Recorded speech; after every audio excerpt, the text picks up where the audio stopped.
দ্বিতীয় নম্বর বস্তু হলো, যদি তোমাদের কাছে কোনো আমানত রাখা হয়, সেই আমানতকে পরিপূর্ণ হিসাবে আদায় করা লাগবে। তৃতীয় নম্বর বস্তু হলো, যদি আমি নবীকে ভালোবাসতে চাও, তোমার বাড়ি পড়েছে যত মানুষ রয়েছে, রিশতেদার যত মানুষ রয়েছে, এই সমস্ত মানুষের সঙ্গে তোমাদের ভালো ব্যবহার করা লাগবে। এই নবীর উম্মতের দল। কিন্তু যদি আমরা তাকিয়ে দেখি, আমাদের সমাজের মাধ্যমে এমন আশিকে রাসূলের কমি নাই।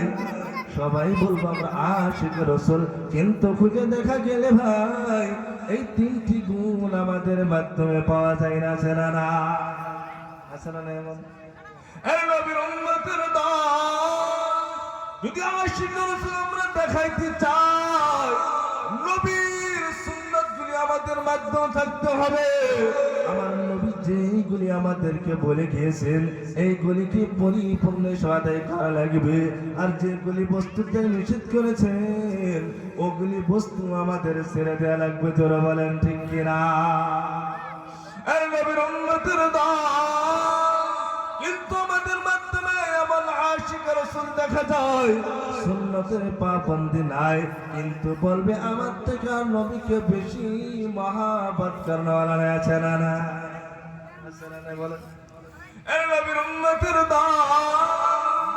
বড় পীর আব্দুল কাদের জিলানী রাহমাতুল্লাহ আলাইহির কাছে যুবক হাজির।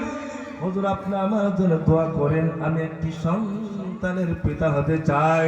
বড় পীর আব্দুল কাদের জিলানী রাহমাতুল্লাহ আলাইহি বললেন, যুবক চলো চলো চলো চলে যাও, 1 বছর পরে আসবো, আমি তোমার জন্য দোয়া করে দিব। 1 বছর অপেক্ষা করো, 1 বছর পরে তুমি সন্তানের পিতা হয়ে যাবা। এই নবীর উম্মতের দল 1 বছর যখন চলে গেলেন, যুবক আবার ফিরে আসলেন। বড় পীর আব্দুল কাদের জিলানী রাহমাতুল্লাহ আলাইহি চলে আসলেন। হুজুর কেমন করে দোয়া করলেন, এখন পর্যন্ত আমি সন্তানের পিতা হইতে পারলাম না। এর নবীর উম্মতের দল। বড় পীর আব্দুল কাদের জিলানী রাহমাতুল্লাহ আলাইহি তিনি মনে মনে ভাবে, আমি তো দোয়া করলে দোয়া কবুল হয়। যুবককে জিজ্ঞাসা করলেন, এই যুবক তুমি বলো তো দেখি বিবাহ করছো কি না? যুবক বলে, আমি বিবাহ করি না।